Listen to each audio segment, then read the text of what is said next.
为了成为美国公民，他和一个傻子睡了一觉。生下女儿之后，他直接落荒而逃，只剩下这个傻子在大街上迷茫的四下张望。虽说他智力缺陷，但他知道这是自己的女儿。拿出准备好的尿布，他扣上了2个标签，可是他忽略了大小，这尿布根本就不合身。带着女儿，他在超市内慌手慌脚，纸尿裤琳琅满目，他根本就无从下手。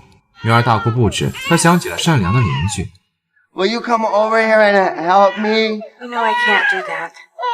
What does her mother say? Her mother said this isn't my life and I didn't want a baby with you and I just needed a place to sleep. 邻居嘱咐山姆要2个小时喂1次奶，可愚钝的山姆甚至都不知道2个小时意味着什么，直至邻居叫他看着节目，这才确定了喂奶的时间。一群与他智力相当的朋友来访，他们都对女孩视如己出，恰好就是这份单纯让他们共享这份美好。女孩一点点长大，甚至能跟着山姆上班，直到他打翻了客人的咖啡，他就意识到不能再带着女孩了。好心的邻居再次成为了他的救命稻草。时间过得很快，女儿到了上学的年龄，刚开始的问题山姆还可以解答，可女孩6岁之后，他就开始不知所措了。 Daddy, did God mean for you to be like this? Was it an accident?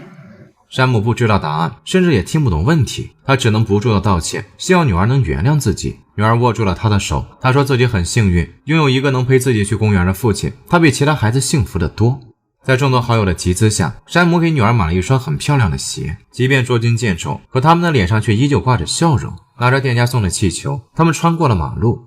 转眼就到了上学的年纪，山姆要辅导功课。刚开始还好，山姆还能勉强应付，可随着时间的流逝，小学的课程对他来说已经显得艰难。为了照顾父亲，女儿拿出了之前的课本，因为只有这样，父亲才能充满自信。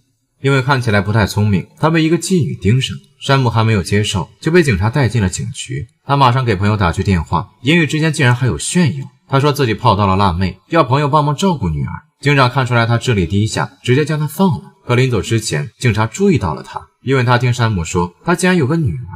老师找到山姆，说女孩学习成绩下降，现在她不肯学习，生怕超过了自己的父亲。回家之后，父女2人就大吵了一架。女儿需要父亲的自信，父亲则需要女儿的成长。在山姆的一再坚持下，女儿终于答应了继续学习。女儿生日这天，山姆准备了惊喜，他邀请了很多孩子，要一同为女儿庆生。可房门敲响，却是警局的那个女人，她来自儿童保护中心，要跟山姆聊聊抚养权的事。山姆怕她坏了好事，便把女人拽了进来。可如此尽心尽责，却让女儿的同学嫉妒。I bet she already knows. Why are you being a party poop?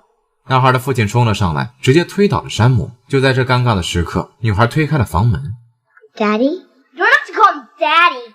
She said you're not her real father anyway. She said she was adopted.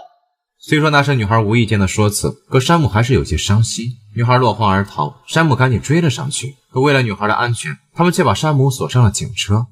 No, you can't. It's her birthday. It's her birthday.